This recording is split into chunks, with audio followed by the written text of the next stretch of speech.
بسم اللہ الرحمن الرحیم۔ صرف 5 منٹ کا مدرسہ قرآن و حدیث کی روشنی میں۔ حضرت یحییٰ علیہ السلام۔ حضرت یحییٰ علیہ السلام حضرت زکریا علیہ السلام کے فرزند اور اللہ تعالیٰ کے نبی تھے۔ وہ نیک لوگوں کے سردار اور زہد و تقوی میں بے مثال تھے۔ اللہ تعالیٰ نے بچپن سے ہی علم و حکمت سے نوازا تھا۔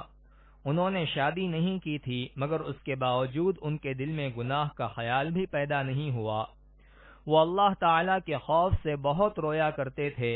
اللہ تعالیٰ نے ان کو اور ان کی قوم کو صرف اپنی عبادت و پرستش، نماز و روزے کی پابندی اور صدقہ خیرات کرنے اور کثرت سے ذکر کرنے کا حکم دیا تھا۔ چنانچہ انہوں نے اپنی قوم کو بیت المقدس میں جمع کر کے اللہ کے اس پیغام کو سنایا۔ ان کی زندگی کا اہم کام حضرت عیسیٰ علیہ السلام کی آمد کی بشارت دینا اور رشد و ہدایت کے لیے راہ ہموار کرنا تھا۔